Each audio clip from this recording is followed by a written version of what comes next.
The massive crystalline ships of the Vorthak Empire drifted through space like floating mountains of blue ice. Each vessel was bigger than most human cities, their surfaces covered in sharp angles that caught starlight and threw it back in deadly rainbows. Admiral Carrick stood on the bridge of his flagship, his forearms crossed, as he studied the holographic display floating before him. 12 red dots blinked on the star map. 12 human settlements that had somehow spread across what the Vorthak considered their territory. How dare these primitive mammals claim worlds that belong to a superior species? Report, Kyrix commanded, his voice echoing through the crystalline chamber. His tactical officer, a younger Vorthak with newly grown crystal spines, stepped forward nervously. The humans have been monitored for 8 months, Admiral. Their technology is laughably basic. Fusion drives that barely push light speed. Energy shields that couldn't stop a child's toy weapon. They're classified as Category 3, developing species with emotional instability. Kyrix's mandibles clicked in what passed for laughter among his kind. Emotional instability. Yes, we've observed their tendency to form attachments to offspring and territorial spaces. Such weakness. The hologram zoomed in on one particular world, New Eden, green and blue, covered in agriculture domes and small cities. Population readings showed roughly 2 million humans, mostly engaged in farming and education. No military installations, no weapons platforms. Perfect. This will serve as an example, Kyrix decided. One swift strike to show the galaxy what happens when inferior species occupy valuable real estate. Meanwhile, 300 light-years away, Commander Li Jun was having lunch with his daughter in the observation deck of New Eden's orbital station. 8-year-old Li Min was pointing excitedly at the planet below, chattering about her school project on cloud formations. "Dad, why do some clouds look like animals?" she asked, pressing her face against the reinforced glass. Li Jun smiled, wrapping his arm around her small shoulders. "Maybe because nature likes to play games with us. See that one there? Looks like a rabbit to me." Min giggled and pointed at another formation. "That one's definitely a dragon." The peaceful moment shattered when alarms began wailing throughout the station. Li Jun's communicator crackled to life with urgent voices from the surface. "Unknown ships dropping out of hyperspace.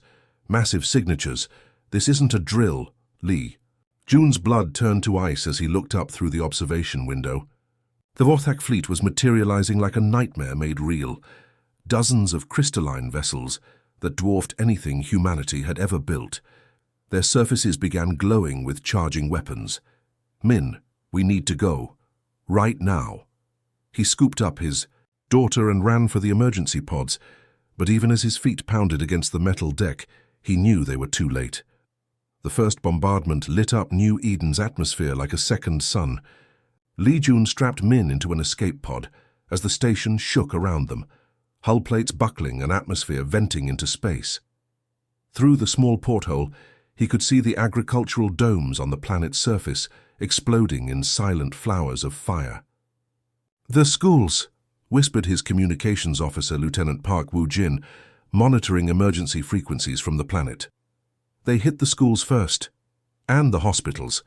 Li Jun felt something break inside his chest. These weren't military targets. These weren't strategic installations. The aliens were systematically destroying everything that made New Eden home, the places where children learned, where families gathered, where people built their lives together.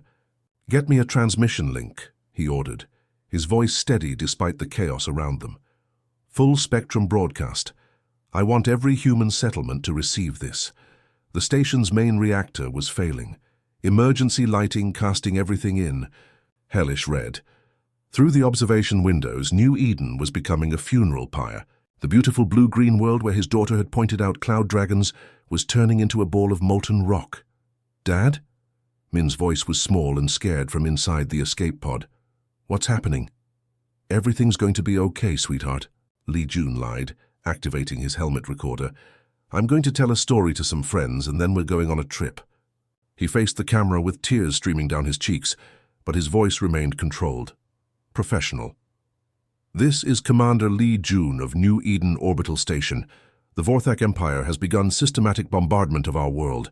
They targeted civilian areas first. Schools, hospitals, residential districts. 2 million people lived here, families, children, people who never hurt anyone. The station lurched as another section exploded. Warning lights flashed as life support systems failed one by one. "They're burning everything," Li Jun continued, his voice finally cracking. "The children. Oh God, the children. They didn't even give us a chance to evacuate. Tell Earth, tell everyone, they killed our babies first." He sealed the message and launched every escape pod he could manage, though most wouldn't make it past the Vorthak blockade. As the station died around him, Li Jun held his daughter's pod and whispered prayers to whatever gods might be listening. The Vorthak fleet finished their work in 6 hours, leaving behind a dead world and a message that would soon reach every corner of human space. The quantum relay message reached Earth at 3:47 a.m. Pacific Standard Time. It arrived as compressed data packets containing Commander Li Jun's final transmission, biometric readings from New Eden's orbital sensors, and, most devastatingly, high-resolution footage of the planet's last 6 hours. President Park Mina was pulled from her sleep by her security chief pounding on her bedroom door. Still in her pajamas, she stumbled to the secure communication room where a dozen screens showed the nightmare unfolding. The footage was crystal clear, agricultural domes exploding like soap bubbles, school buildings crumbling under energy beams, families running across burning streets with nowhere to hide. 2 million people, whispered General Kim Do-hyun, his weathered face pale in the screen's glow. Gone. All of them. Park Mina watched a particular piece of footage that made her stomach lurch, a playground where swings still moved in the wind, while everything around them burned. She had grandchildren that age. "Ma'am, we're receiving similar reports from other human settlements," reported Intelligence Director Choi Minji, her voice barely controlled. "The aliens aren't stopping with New Eden. They've issued evacuation demands to 11 other colonies, 48 hours to abandon everything and leave." Park Mina straightened her shoulders and walked to the window overlooking the sleeping city of Neo Seoul. Millions of people lay in their beds unaware that everything had changed. In a few hours, they would wake up to discover that humanity was no longer alone in the universe, and that their new neighbors were monsters. "Contact Director Yu Jin-soo at the Deep Vault facility," she ordered. "Tell him we're implementing Protocol 7. The room went silent. Protocol 7 hadn't been mentioned in official documents for 30 years, not since the Soul Wars ended and humanity supposedly turned toward peace. General Kim looked like he'd been slapped. "Ma'am, are you certain?" "The Deep Vault weapons were sealed for good reason. Some of that technology—" He trailed off, remembering classified briefings about weapons so terrible that Earth's united. Government had voted to lock them away forever. "They murdered children," Park Mina said quietly, still staring out at the peaceful city. "Babies who were probably playing with toys when the bombs fell. Yes, General, I'm certain." 3 hours later, Dr. Yu Jin-soo stood before a vault door buried 2 kilometers beneath the Korean mountains. His hands shook as he entered the authorization codes that hadn't been used since his predecessor had sealed these chambers. The massive door, built to withstand nuclear bombardment, slowly ground open to reveal laboratories that looked like something from humanity's darkest nightmares. Inside, rows of suspended animation pods held the scientists who had volunteered to sleep alongside their creations. Dr. Lee Sun-hee was the first awake, her eyes adjusting to light after 3 decades of dreams. She had been 28 when she entered the pod, her brilliant mind focused on theoretical physics that could reshape reality itself. "The war?" she asked groggily, still processing her surroundings. "A different war," Dr. Yu replied gently. "Aliens attacked New Eden, killed everyone." Dr. Lee's expression hardened. She had helped design the Deep Vault protocols specifically, for threats humanity couldn't handle through conventional means. As her fellow scientists awakened around her, she began reviewing the data feeds from the attack. "Crystalline ship construction," she murmured, studying the Vorthak vessels. "Energy-based. Weapons, force field technology.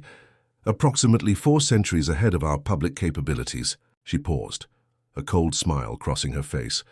"But not ahead of what we built down here." Across Earth, similar scenes played out in hidden facilities that most governments had forgotten existed. The Mojave Deep Site activated its dimensional research labs. The Siberian Black facility began warming up reactors that bent the laws of physics. Under the Antarctic ice, weapons that could crack planets emerged from their long sleep.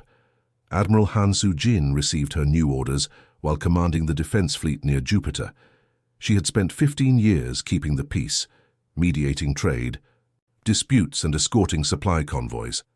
Now she stood in her ready room, staring at authorization codes that gave her unlimited access to humanity's most dangerous secrets. Her aide, Captain Kang Ju-on, knocked and entered with a datapad. "Ma'am, the retrofit orders are extensive. They want us to strip out all non-essential systems and install equipment from the Deep Vault archives." Han Soo-jin nodded, studying the technical specifications. Gravity weapons that could crush matter at the molecular level, dimensional drives that folded space like origami, electronic warfare systems designed to rewrite alien computer codes in real time. "How long until the fleet is ready?" she asked. 6 weeks for full conversion, but ma'am," Captain Kang hesitated. "These weapons violate 17 interstellar treaties we haven't even signed yet. Some of this technology was banned by our own constitution." Han Soo-jin looked at her aide with tired eyes. "Captain, show me the New Eden footage again." They watched in silence as schools exploded and families died. When it ended, Captain Kang straightened his uniform and saluted. "I'll push the engineering. Teams to 4 weeks, Admiral." Meanwhile, news of New Eden spread through human space like wildfire. Colony ships changed course toward Earth, carrying refugees and volunteers. Mining stations donated their entire stockpiles of rare metals. Even the most remote research outposts began transmitting offers of support. The aliens had made a critical error in their intelligence assessment. They had observed human settlements and seen scattered independent colonies with basic technology. What they failed to understand was that every single human in space was connected to Earth by bonds stronger than gravity. When you attack one human family, you attack them all. The Vorthak's Second Fleet dropped out of hyperspace expecting another easy victory. Admiral Kirix had handpicked these 47 vessels for their intimidation factor, each one a crystalline monster that had never tasted defeat. The Kepler 442 system should have been bustling with human activity. 3 colonies and a dozen mining stations ripe for the taking. Instead, they found empty space. "Sensor sweep complete, Admiral," reported his tactical officer, confusion evident in his crystalline voice. "No human vessels detected. No active settlements, no energy signatures." "At all?" Kyrix frowned, his forearms clicking against his command throne. Intelligence reports had shown nearly 500,000 humans in this system just weeks ago. Primitive mammals didn't simply vanish into thin air. "They're hiding," he decided. "Behind the gas giant's moons, perhaps. Or in the asteroid field." Begin. Systematic search patterns. These creatures lack the technology for true stealth. What the Vorthak didn't understand was that human stealth technology had never been about bending light or masking energy signatures. It was about thinking in ways that logical minds couldn't predict. Captain Choi Bin floated in perfect silence, 3 kilometers beneath the ice of Europa 442.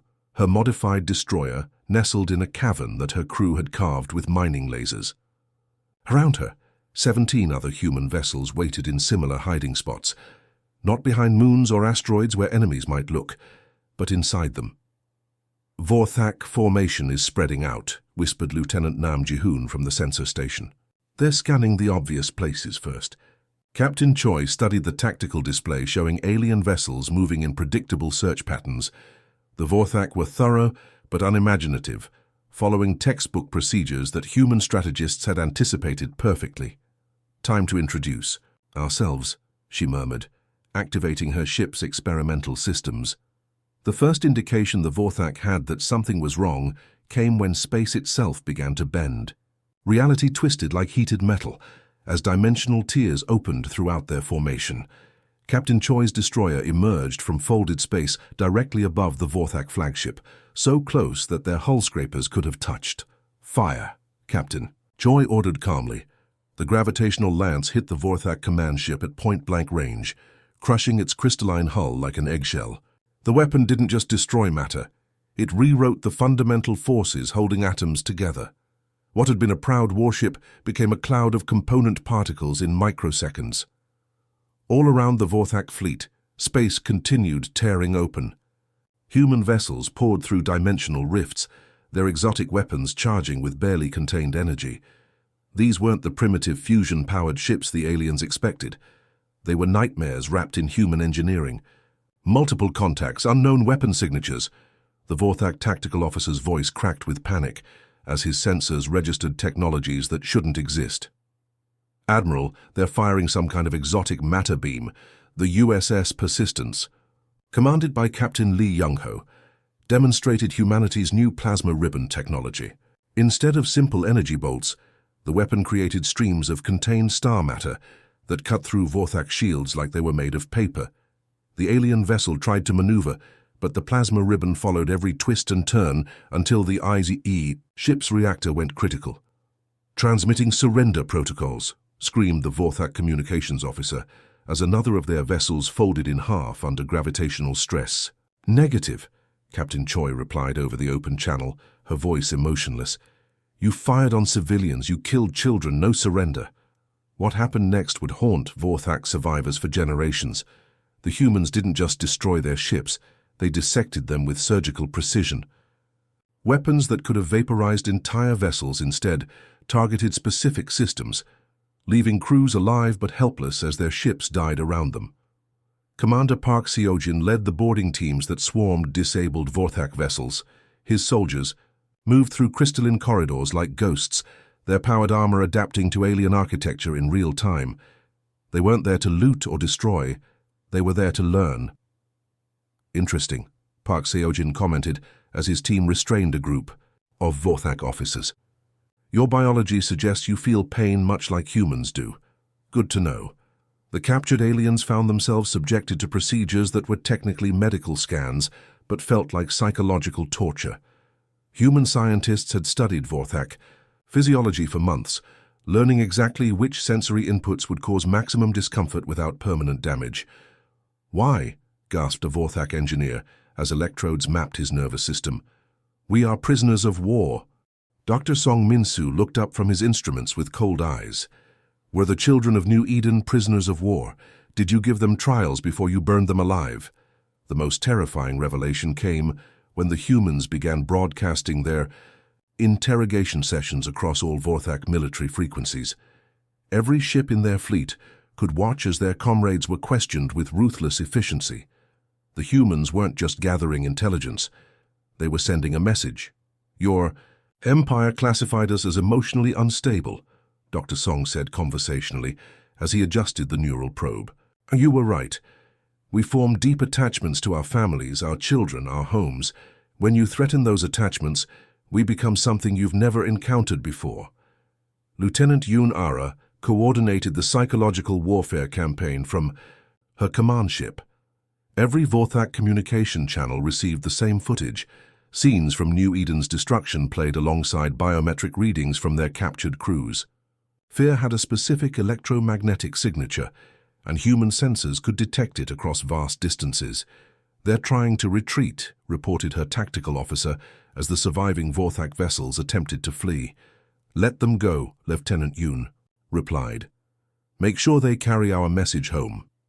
As the battle ended, Admiral Kyrix floated in the wreckage of his flagship. His crystalline carapace cracked, but his mind intact. A human rescue pod approached, and through its transparent aluminum window, he saw Captain Choi Bin looking directly at him. "Your species made a mistake," she said over the comm. "You thought we were weak because we cry at funerals and hug our children. You didn't understand that those same emotions make us the most dangerous predators you'll ever face." The surviving Vorthak vessels limped home carrying a new classification for humanity. Not Category 3 developing species, but something their military had never encountered before, a civilization that fought like nightmares when their family was threatened. The war had lasted 18 months, but for Colonel Song Hyun, it felt like a lifetime. He floated in the cramped confines of his stealth pod, watching Vorthak Prime grow larger through the reinforced viewport. The enemy homeworld looked peaceful from orbit, crystalline cities that sparkled like jewels, vast gardens that fed billions of aliens who thought themselves safe behind their planetary shields. They were about to learn how wrong they were. "Infiltration Team Alpha, this is command," crackled the voice of Admiral Han Soo-jin through his encrypted communicator. "Remember, this is not about destruction. This is about sending a message." Colonel Song checked his equipment one final time. The compound in his pack wouldn't kill anyone. Human scientists had been very specific about that, but it would make 30 million Vorthak civilians violently ill for exactly 72 hours, the same amount of time the children of New Eden had suffered before the flames finally took them. "Understood, Command. Beginning descent." His pod slipped through Vorthak orbital defenses like a whisper, its hull coated with adaptive camouflage that matched the cosmic background radiation. The aliens had excellent sensors, but they were looking for ships and missiles, not a single human who had volunteered to walk into hell itself. The water treatment facility sat in the heart of Vorthak, Prime's capital district, a massive crystalline structure that purified and distributed water to the entire metropolitan area. Colonel Song had studied its blueprints for months, memorizing every corridor and maintenance shaft. Getting in would be easy, getting out alive was optional. Meanwhile, 3,000 light-years away, Lieutenant Bei Su sat in a darkened chamber, surrounded by quantum computers that hummed with barely contained energy. Her fingers danced across holographic keyboards as she worked her way through Vorthak communication networks like a virus made of pure malice. "I'm in," she whispered to her team. "Full access to their entertainment broadcasts, emergency systems, even military channels." Her job was perhaps the cruelest of all. For the next week, every Vorthak communication device would carry the same audio file, the last transmission from New Eden's elementary school. Children crying for their parents, teachers trying to comfort them as the ceiling collapsed. A little.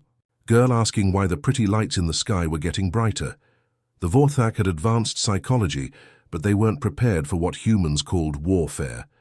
They understood tactical destruction and strategic objectives. They didn't understand how to fight an enemy that wanted their nightmares to be filled with the sounds of dying children. Captain Kim Tae-jun led a different kind of mission entirely. His stealth ship, the Shadow of Seoul, drifted through the outer Vorthak colonies like a ghost ship. His target wasn't military installations or civilian infrastructure. It was something far more precious to the aliens. "There," he pointed to a crystal formation floating in space near the fourth planet. "Their memory gardens." The Vorthak stored their cultural history in quantum crystals that orbited their worlds like artificial moons. Each one contained millions of years of art, music, literature, and scientific achievement. They were considered sacred, untouchable monuments to Vorthak civilization. Captain Kim's team didn't destroy them. Instead, they infected each crystal with a simple virus that would replace random pieces of Vorthak history with footage from New Eden. A famous Vorthak poem would suddenly shift to show burning playgrounds. An ancient musical composition would be interrupted by the screams of human families. "Let them try to remember their glory days," Captain Kim murmured as his ship slipped away into hyperspace. "Now every memory will remind them of what they did." The most personal mission belonged to Sergeant Oh Young, a man who had lost his entire extended family when New Eden burned. His wife, his children, his parents, 43 people who had chosen to build a new life among the stars. The Vorthak had turned them all to ash in a single afternoon.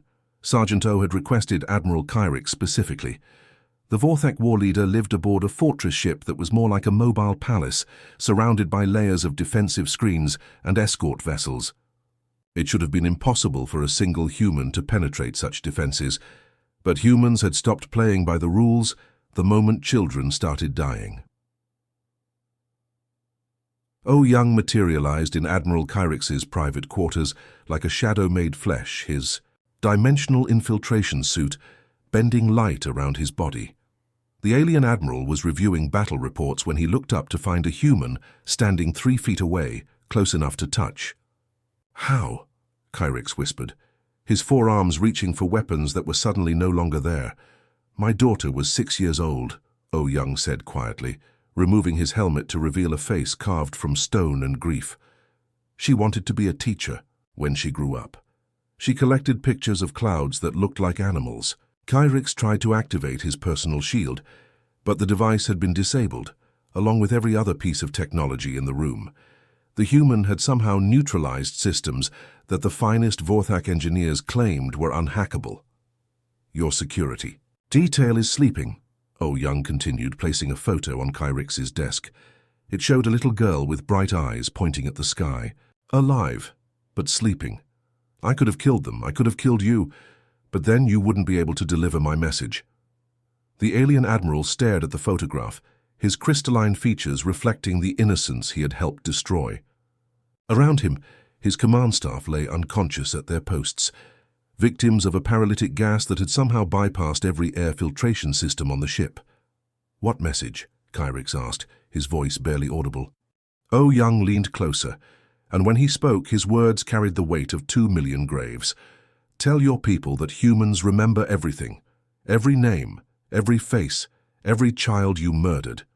We're not coming for your military. We're coming for your peace of mind. We're going to make sure that every time you close your eyes, you see what you did to our families. He vanished as suddenly as he had appeared, leaving Admiral Kyrix alone with the photograph of a dead human child, and the terrible knowledge that his most secure fortress had been penetrated like it was made of paper. Across Vorthak space, similar. Scenes played out night after night. Human operatives appeared where they should not exist, delivered messages that cut deeper than any weapon, and disappeared like nightmares at dawn. The great Vorthak Empire discovered that they were no longer the hunters. They had become the prey. The Galactic Council chamber had never been silent before. For 3,000 years, the massive crystalline amphitheater had echoed with debates, negotiations, and the occasional argument between species that considered themselves the peak of civilized evolution. Today, absolute quiet filled the space. As representatives from 47 different alien races watched Admiral Han Soo-jin walk to the central podium. She wore a simple black uniform with no decorations except for a small pin shaped like Earth's moon. Her steps echoed in the vast chamber, as delegates who had never heard of humans 18 months ago now watched her with a mixture of fear and fascination. Behind her walked President Park Mina, flanked by 6 other human representatives. Their entrance had caused a stir among the assembled aliens. These weren't the primitive mammals that intelligence reports had described. These were predators in expensive suits, and everyone in the chamber could feel the difference. Honored delegates. Admiral Han began, her voice carrying easily through the chamber's acoustic systems. I come before you today not as a supplicant seeking membership, but as the representative of a species that has fundamentally altered the balance of power in this galaxy. The Kalari Federation delegate, a tall being with moth-like wings, shifted, nervously in his seat. His species had watched humanity's war against the Vorthak with growing alarm. The humans hadn't just defeated a superior enemy, they had broken them completely. The Vorthak Empire no longer exists, Admiral Han continued, matter-of-factly. Their military has been scattered, their leadership eliminated, and their civilian population relocated to reservation worlds where they can contemplate the consequences of their choices. Murmurs rippled through the chamber. The Vorthak had been one of the galaxy's major powers. Their crystalline fleets feared across dozens of star systems. The idea that they could be completely destroyed by a previously unknown species was almost incomprehensible. Dr. Lee Sun-hee, the physicist who had helped design humanity's dimensional weapons, stepped forward with a datapad. Some of you may be wondering about our technological capabilities, she said with a slight smile. Allow me to demonstrate. The lights in the chamber dimmed as a holographic display materialized above the delegates. It showed a detailed scan of the space around the council station, including the defensive fleets that every major species maintained. Nearby. Currently, there are 237 warships within 50 light minutes of this station, Dr. Lee explained. 17 different species, all maintaining what you consider adequate defensive positions. She touched her datapad, and new contacts appeared on the display, hundreds of them scattered throughout the supposedly secure space around the council chamber. These are human vessels that have been observing this meeting, she continued as shocked gasps echoed through the chamber. They've been here for 6 days, completely undetected by your sensors. Some of them are parked less than a kilometer from your flagships. The Threnody Collective's representative, a being that resembled a walking tree, stood up abruptly. This is impossible. Our sensors would have detected any intrusion. Your sensors are designed to detect conventional technology, Dr. Lee replied patiently. Fusion drives, matter-antimatter reactions, standard electromagnetic signatures. They're not equipped to notice ships that exist in folded space, or weapons that manipulate gravity itself. President Park Mina took her place at the podium, her weathered face showing the strain of the past 18 months. She had aged years in the time since New Eden's destruction, but her voice remained steady and strong. "We didn't ask for this war," she said, addressing the assembled delegates directly. "My people were farmers, teachers, engineers. We built colonies to grow food and educate our children. We had no desire to conquer anyone or prove our superiority." She paused, letting her words sink in before continuing. "But you stood by and watched as the Vorthak murdered 2 million civilians. You observed their cleansing operation and did nothing. Some of you even approved of it in your private communications, which we've been monitoring for quite some time." The chamber erupted in protests and denials, but Park Mina's voice cut through the noise like a blade. The Zaxxon Republic called it necessary population control. The Kalari Federation described it as efficient resource management. The hegemony of 6 suns actually congratulated the Vorthak on their decisive action. Captain Kang Juwon stepped forward with another data pad, his face expressionless as he began reading from intercepted communications. Direct quotes from the very delegates who now sat in shocked silence, their own words condemning them. "So let me be very clear about humanity's position going forward," Park Mina continued once the chamber had fallen silent again. "We are not asking for your permission to exist. We are not seeking your approval for our actions. We are informing you of the new reality." She gestured to the holographic display still showing hidden human ships. "Every major population center in this galaxy is currently within range of our weapons. Every military installation, every government facility, every planet that houses your families and children." The implications hung in the air like a physical weight. These aliens had spent millennia believing they were the apex predators of the galaxy, only to discover that something had been quietly watching them from the shadows. "But we're not monsters," Park Mina added, her voice softening slightly. "We don't want to rule over you or destroy your civilizations. We simply want to ensure that what happened to New Eden never happens again."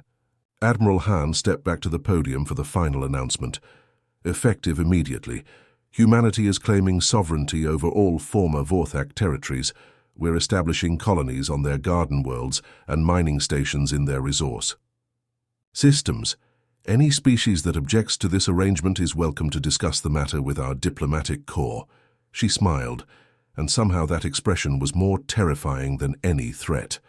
"I'm sure we can reach an understanding." As the human delegation prepared to leave, the chamber remained frozen in stunned silence. The galactic order that had existed for millennia had just been shattered by a species that most of them had never heard of 2 years ago. The age of human expansion had begun, built on the ashes of those who had underestimated the creatures from a small blue world that valued their families above all else. Outside the station, invisible human ships began their journey home, carrying news of a galaxy that would never again mistake humanity's kindness for weakness.